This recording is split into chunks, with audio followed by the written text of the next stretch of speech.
नाज़रीन अस्सलाम वालेकुम। Doctor Nasrullah Rana, chief ENT surgeon, आपके लिए इस प्रोग्राम जिसका नाम है हेल्थ केयर, इसके सेगमेंट में मैं आपको कुछ बातें बताऊंगा जो आने वाली ज़िंदगी में आपके लिए बहुत मुफीद साबित होंगी। मैंने पाकिस्तान में नाक कान गले की बीमारियों के सिलसिले में पहली कॉन्फ्रेंस बराए नाक कान गला ऑर्गेनाइज़ की, जिसकी आप फोटोग्राफ देख सकते हैं, जिसमें जनरल ज़ियाउल हक साहब ने आकर सदारत की थी। 1981 में मैंने लाहौर में मुनक्कद की। लोगों को बताया गया कि नाक कान गले की बीमारियों को हम किस तरीके से रोक सकते हैं और किस तरीके से इनका जदीद इलाज हो सकता है, और ख़ास तौर पर बहरापन की तशख़ीस के लिए बहुत काम हुआ। थर्ड सार्क ईएनटी कॉन्फ्रेंस 2002 में मैंने लाहौर में मुनक्कद करवाई, जिसमें गैलेक्सी ऑफ ईएनटी सर्जन दे केम, और उसमें मेन ये चीज़ थी कि दिल्ली से, बॉम्बे से, कराची से, हर जगह से जो लोग आए, उन्होंने एक ही चीज़ पर जोर दी कि हमारे सार्क ममालिक यानी इंडिया, बांग्लादेश, श्रीलंका, नेपाल, इनके अपने मसाइल हैं। ये खिता एक प्लेट की तरह है, यहाँ की बीमारियाँ कॉमन हैं, इसलिए हम इनके मतलब जो सबसे ज़्यादा जो इशू जिसके ऊपर डिस्कस हुआ वो कान का बहरापन था, क्योंकि हमारी गर्म और मरतूब आबो हवा है, जिसमें नाक कान गले की बीमारियाँ बहुत ज़्यादा होती हैं, और ख़ासतौर पर ईयर डिस्चार्ज जो कानों का बहना है वो इंडिया में भी मैंने देखा। मैं इलाहाबाद में गया हूँ, मैं बनारस में गया हूँ, मैं कलकत्ता में मैंने देखा है, न्यू दिल्ली, होशियारपुर में मैं गया हूँ। इन तमाम जगहों पे मैंने देखा, हमारी एक स्टडी थी सार्क की तरफ से, कि ईयर डिजीज़ इस खिते में क्यों ज़्यादा है। वहाँ यह कि छप्पड़ों में, नदी नालों में, जैसे आप लाहौर में भी देखें, ये किस तरह बच्चे किस तरीके से ये नहर के ऊपर छलांगे लगाते हैं, इससे कान का बड़ा गर्क हो जाता है, कान में फंगस हो जाती है, उल्ली हो जाती है, कान बहने शुरू हो जाते हैं, कान में रप्चर हो जाता है, कान में फोड़े फिंसियाँ निकलते हैं। हकीकत वाली बात है कि ये एक्चुअली एक बहुत बुरा ये अमल है, जिससे आने वाले वक्त में आदमी को अंदाज़ा होता है। वक्ती तौर पर जो कान की बीमारी है वो फ़ौरन नहीं परेशान करती, लेकिन later on infection it can travel to the brain, then it can cause intracranial complication, यानी ब्रेन के में एब्सेस हो सकती है। अब मैं आगे चलता हूँ। हमारी कॉन्फ्रेंस वाशिंगटन में हुई, मैंने पाकिस्तान को रिप्रेजेंट किया, और इस कॉन्फ्रेंस का क्या खूबसूरत नाम था, नोज़ 2000 एंड बियॉन्ड कॉन्फ्रेंस, कि नाक के लिए हमने 2000 सालों में क्या किया और आगे क्या करना है। और इस प्लानिंग में उन्होंने कहा था कि नाक जो है, एक स्लोगन दिया गया था उधर वाशिंगटन डीसी में कि नाक का रास्ता खुला रहना चाहिए।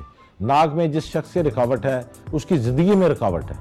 नाक की जो कब्ज़ है ये भी नुकसान दे, जैसे अंतड़ियों में रुक जाए कोई चीज़ तो वो प्रॉब्लम खास करती है। नाक जिसके में गदूद बन जाते हैं, हड्डी बढ़ जाती है, पॉलिप्स बन जाते हैं अंगूरों की तरह, नाक बंद हो जाता है एलर्जी की वजह से। Whenever there is obstruction there is infection, it is a international law.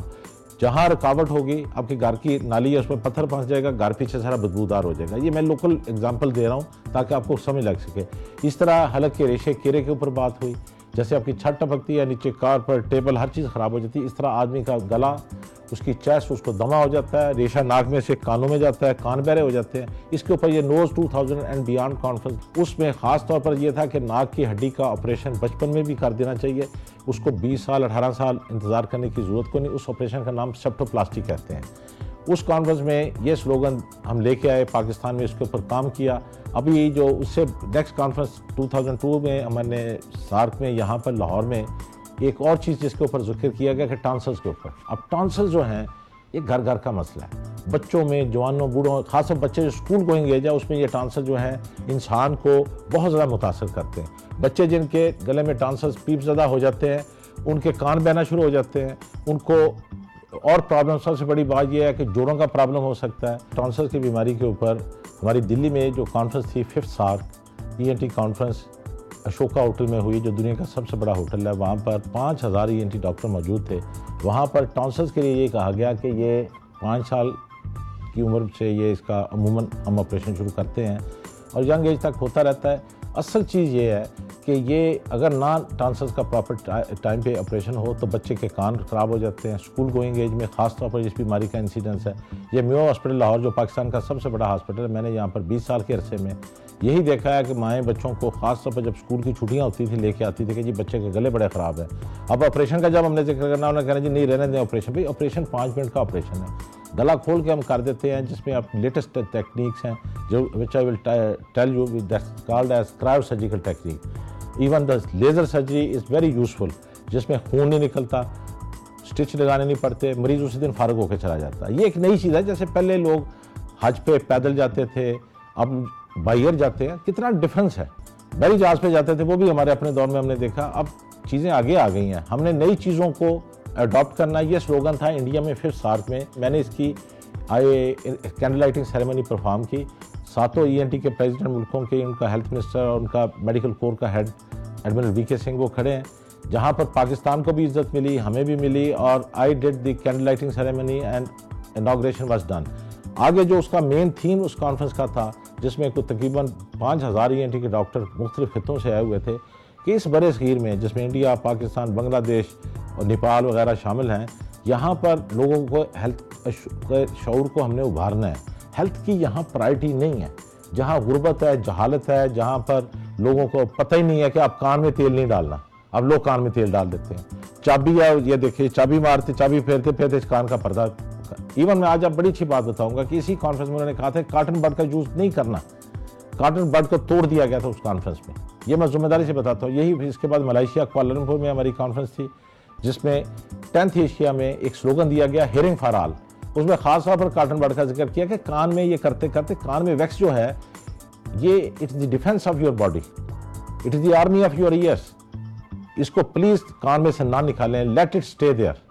अगर आप इसको निकालेंगे कान का दिफा कमज़ोर हो जाएगा, और सुबह उठ के वो खबत होता है कि जैसे मुंह धोया इस तरह कान में वो कोई ना कोई कॉटन बड के जरिए सफाई शुरू कर देते हैं, उससे नुकसान होता है। इसी तरह आगे और मैं कॉन्फ्रेंस का जिक्र करूंगा। हमारी ये कॉन्फ्रेंस न्यूयॉर्क में हुई, जिसमें ख़ास तौर पर यह जिक्र किया गया कि नाक जो है स्नीजिंग, छींकों का आना, नाक में हदूद का बनना, इसको हम प्रिवेंटिव वे से भी कर सकते हैं। और फिर बाद में एक ख़ास तरीका फंक्शनल एंडोस्कोपिक साइनस सर्जरी, जिससे नाक में पॉलिप्स दोबारा नहीं बनते। आम तरीके से करें तो पॉलिप्स 2 महीने के बाद बन जाते हैं, हदूद बन जाते हैं। उसमें ख़ास तौर पर हमारी जो उस वक्त अमेरिका की नहीं बल्कि पूरी दुनिया की वर्ल्ड प्रेसिडेंट प्रोफेसर जेनिफर, उन्होंने मुझे ख़ास तौर पर 2-3 सीरीज़ दी, जो मैंने अपने पहले टेलीविज़न के PTV के प्रोग्राम में भी मैंने उनको जिक्र किया था कि अब हमने जदीद चीज़ों को अडॉप्ट करना है, रवायती चीज़ों से हटें। सिक्का राइजुल वक्त चलता है, 3000 साल पुराना सिक्का, यूनानी सिक्का लेके मार्केट में जाएंगे, वो नहीं चलेगा। जब बाकी चीज़ों में हमने चलने फिरने में हमने टेक्नोलॉजी यूज़ की है, अब मुंशी की बजाय हमने कंप्यूटर रख लिया, हाथ के पंखे की बजाय हमने एयर कंडीशनर्स यूज़ करना शुरू कर दिया, तो why not for the health. सेहत के लिए हमें पीछे नहीं जाना, इसके लिए we have to go with the other nations. और उसके बाद जो सबसे ज़्यादा इंपॉर्टेंट, अभी रिसेंटली हमारी टर्की में कॉन्फ्रेंस थी, ये 10th इंटरनेशनल कांग्रेस थी ENT की, जिसमें 170 मुल्कों से लोग आए हुए थे और 2,500-3 हज़ार लोगों का मजमा था। वहाँ पर पाकिस्तान की नुमाइंदगी अल्लाह की मेहरबानी से मैंने की। I represented Pakistan in that conference. उसमें 3-4 चीज़ों के लिए ख़ास तौर पर जिक्र किया गया। एक जिक्र ये था कि जैसे अमेरिका में जो मैक्सिमम इंसिडेंस है स्नोरिंग का, क्योंकि लोग मोटे बहुत होते हैं, मोटापे के साथ स्नोरिंग शुरू हो जाती है, रात को खुराटे आते हैं जिसको। अब खुराटों की वजह से अमेरिका में मैक्सिमम डाइवोर्सेज होती हैं, इट्स लाइक एनीथिंग। अब उसके लिए हम लोगों ने, और ख़ासतौर पर उस कॉन्फ्रेंस में अमेरिका शिकागो से प्रोफेसर डेविड आए हुए थे, उन्होंने कहा कि एंटी स्नोरिंग सर्जरी करके, और उसकी बाकायदा स्लाइड दिखाई गई, उसको उन्होंने डेमोस्ट्रेट किया। It was a state of art lecture, how we can relieve a person from snoring. ये स्लीप एपनिया जो है या स्लीप सर्जरी, ये नए टॉपिक में आपको बता रहा हूँ, इसके ऊपर आज तक बात नहीं हुई। ये वो बात है जो आप लोगों को भी पता होना चाहिए कि ये खुराटे आने को हम ठीक कर सकते हैं। ये अब हमारे लिए एक मिस्ट्री नहीं है। पहले तो ये था जी आते हैं तो आते रहें, अब वो एक कमरे में मियाँ बीवी सो नहीं सकते। हमारे ये एक बहुत बड़ा प्रॉब्लम है कि हमारे तो खैर इसमें इतना रवाज नहीं है कि लोग डाइवोर्सेस की हाथ पे चले जाए, but still it is a problem. हमारे औरत जो है ईस्ट में, उसको सब्र और उसको कनात और उसमें सब्र है, लेकिन अगर हम अब उस चीज़ को ठीक कर सकते हैं तो ठीक करना चाहिए।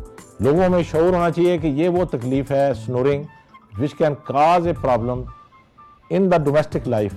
आदमी की जो सोशल लाइफ है उसमें ये प्रॉब्लम क्रिएट कर सकती है। इसके बाद जो दूसरी चीज़ जिसके ऊपर जिक्र किया गया वो बहरापन है। बहरापन के लिए हमें डायग्नोसिस में देर नहीं करनी चाहिए। ये एक स्लोगन था हेयरिंग फॉर ऑल। ये मुझे उन्होंने 10th Asia ENT conference Malaysia Kuala Lumpur में भी उन्होंने एक रिस्पॉन्सिबिलिटी दी थी। I represent Pakistan in that. 2003 में ये कॉन्फ्रेंस हुई थी इन मलेशिया, जिसमें मैंने ख़ास तौर पर जिक्र किया कि हमारे मुल्क में I representing my country, I have represented the country in Egypt also. उसी वक्त कायरो में भी, ये मेरी वहाँ कायरो की आप फोटोग्राफ दे सकते हैं। उन्होंने कहा था कि छोटे बच्चों में जो कान बहना है, इसके लिए अगर टॉन्सिल का ऑपरेशन बर वक्त कर दिया जाए तो कान के ऑपरेशन की नौबत ही नहीं आती। इसके साथ सबसे बड़ी बात यह है कि tubotympanic disease of the ear, it respond to tonsillectomy. इससे सेइंग मेडिकल प्रोफेशन के लोग समझ गए कि कान में अगर ट्यूबर टिम्पैनिक डिजीज़ है, कान बहता बच्चा है। मेरे हॉस्पिटल लाहौर का मैं फिर जिक्र कराऊँ, वहाँ पर आउटडोर में जब हम कहते थे जी ये कान आपका बच्चे का जो है ये सपोज सुनता नहीं है। नाज़रीन, मेयो हॉस्पिटल लाहौर जो पाकिस्तान का सबसे बड़ा हॉस्पिटल है और king Edward medical college the oldest institution of the medical studies in the sub continent, इसमें मैंने पढ़ाया भी है। मेयो हॉस्पिटल में मैंने काम भी किया नाक कान गले के शोबा में तवील अरसे के लिए। वहाँ पर यही है कि लोगों को शऊर नहीं है कि हम सर्जिकल तरीके से चलें। जब किसी को ऑपरेशन का बताते हैं तो वो जान छड़ाना शुरू कर देते हैं। मेरी आपसे इल्तमास है कि एक 5 मिनट का ऑपरेशन गले का उसको सारी ज़िंदगी की दुआओं से निजात दे सकता है। इस तरह नाक की हड्डी जो है इसके मतलब बात हुई, या टर्की वाली हमारी कॉन्फ्रेंस में सेप्टोप्लास्टी पे जिक्र किया गया कि छोटी उम्र में 4-5 साल 6 साल 8 साल का बच्चा है उसको 18 साल तक या नहीं उसका अगर उसका नाक बंद है तो उसकी हम हार्ट की हड्डी का ऑपरेशन कर देंगे। और नाक की हड्डी में लेज़र का भी यूज़ है, गदूदों में भी यूज़ है। लेज़र की सर्जरी की वजह से ऑपरेशन आसान हो गए हैं। अगेन आई विल रिपीट कि एडिनाइट्स एक प्रॉब्लम है जो छोटे बच्चों में होता है। The child is a mouth breathing. अब उस माँ जो है वो बच्चे को वाच करे, बच्चा मुंह से सांस लेता है तो चेक कराए, अगर एडिनाइट्स है तो उसका ऑपरेशन बर वक्त हो जाना चाहिए। एडिनाइट्स से बच्चे की शक्ल और अक्ल, ये मेरा स्लोगन है। I when I read it there in India, उन्होंने बड़ा पसंद किया। द पीपल लाइक इट कि मेरी ये टर्मिनोलॉजी में कि बच्चे की शक्ल और अक्ल, वाकई एडिनाइट से बच्चे का ब्रेन और उसका चेहरे का फ्रेम दोनों मुतासर होते हैं और हर वक्त ऐसे मुंह खोला रखता है बच्चा, तो उसको हम 2 मिनट के ऑपरेशन के साथ ठीक कर देते हैं। अब उसके बाद और मैं जिक्र करूंगा ये ख़ास तौर पर जो आला समात के लिए। अब आला समात जो है, अगर बच्चे को हम 6 माह की उम्र में उसको असेस करके जल्दी लगा देते हैं तो वो जल्दी उसकी ट्रीटमेंट शुरू हो जाएगी और जो बच्चा सुनेगा वो गूंगा नहीं होगा। गूंगापन आता ही बहरापन से है। अगर एक बच्चा उसको बर वक्त हम ठीक कर देंगे इज़ ओके। हम स्पीच थेरेपी भी कर सकते हैं। बाज़ बच्चे हैं जो बड़े हो गए हैं, साल की उम्र में 2 साल की उम्र में, we should give them the hearing aid और उसके बाद उसको स्पीच थेरेपी करें, वो माशरे का फाल रुकन बन जाएगा। मैंने ऐसे कई मरीजों का इलाज आज से 20 साल पहले भी किया और कई इस वक्त मेंबर पार्लियामेंट तक बने हैं। तो मैं आपको फैक्ट बताता हूँ, इलेक्शन लड़े उन्होंने, सुना है बोलते। बात यह है कि जो वक्त गुजरा है अल्लाह ताला की मेहरबानी से हेल्थ के शोबे में मैक्सिमम डेवलपमेंट हो रही है और उसका फ़ायदा हमने उठाना है। मैंने टेलीविजन पे 1000 से ज़्यादा लेक्चर दिए हैं। पाकिस्तान में किसी डॉक्टर ने इतने लेक्चर नहीं दिए। Right from 81 I have been educating the masses. Awareness दी है कि सेहत को नंबर 1 प्रायोरिटी दें और हेल्थ के लिए मेरा ओपनिंग सेंटेंस यही होता था कि हेल्थ इज़ वेल्थ। सेहत एक ताज है जो which is only visible to the sick. ये एक हेल्थ जो है ये it's a crown which is only visible to the sick. बात यह है कि सेहत की अच्छाई के लिए नाक कान गला आपका अगर सेहतमंद होगा तो ये एक बड़ी अच्छी चीज़ है। और इससे आगे सिंपल सी मैं जो एंड पे बात जरूर करूँगा, हियरिंग फॉर ऑल, मैं इसके लिए काम कर रहा हूँ। हमारी हियरिंग फॉर ऑल फाउंडेशन है डेफनेस, जिसमें हमने लोगों को बताना है कि हर शख्स को हमने सुनने के काबिल करना है। ओल्ड एज में अगर आला समाज लग जाए तो आदमी बूढ़ा नहीं होता, वो फिर माशरे का एक फाल रुकन बन जाता है। बुढ़ापा आता ही तब है जब बंदे को डेफनेस आती है और डेफनेस की वजह से आदमी माशरे में आइसोलेट हो जाता है। तो just simple with the hearing aid we can make a person useful to the society and for himself also. और अगेन आई विल रिपीट कि हमारी जो टर्की की कॉन्फ्रेंस थी जिसको मैंने बड़े अच्छे तरीके से सीखा भी है, उसमें लोगों को शेयर भी किया और उनकी बातें सुनी है। उसमें स्नोरिंग के लिए बात की गई, उसमें नाक की हड्डी के लिए बात की गई, उसमें टॉन्सल्स के लिए बात की कि टॉन्सल की वजह से बच्चे का कान, बच्चे का कद, नशोनुमा, उसके गुर्दे, उसके जोड़ मुतासर हो सकते हैं। और सबसे बड़ी बात यह है कि टॉन्सल का ऑपरेशन अगर बर वक्त कर दिया जाए, सुबह करें शाम को बच्चा भागा दौड़ा फिरता है, चे जाएगा वो सारी ज़िंदगी, कभी सब्ज़ रंग की एंटीबायोटिक खा रहा है, कभी पीले रंग की खा रहा है, कभी उसके जोड़ मुतासर हो रहे हैं, कभी उसकी हार्ट की प्रॉब्लम हो रही है। यानी आप चीज़ें बड़ी अल्लाह की मेहरबानी से सुंदर हो गई हैं, ज़िंदगी कंफर्टेबल हो गई है और उसकी क्वालिटी ऑफ लाइफ। बात यह है कि क्वालिटी ऑफ लाइफ के लिए आदमी को स्ट्रगल करनी पड़ती है। अगर आप बैठे बैठाए सोचें कि जी ये गले ठीक हो जाएंगे, नहीं, वो ये छोटा सा एक ऑपरेशन करवाएं ठीक। नाक की हड्डी है, इसका मसला है, इसको क्लियर करें। इस तरह कान अगर बहता हुआ बच्चा आया तो उसके कान के लिए हम यंगर एज में भी और ओल्डर एज में भी उसके कान को रोक सकते हैं। इस प्रोग्राम में सबसे ज़्यादा जिस चीज़ पर मैंने स्ट्रेस दिया है कि जदीद चीज़ों को अडॉप्ट करें, आपकी ज़िंदगी सुंदर रहेगी। थैंक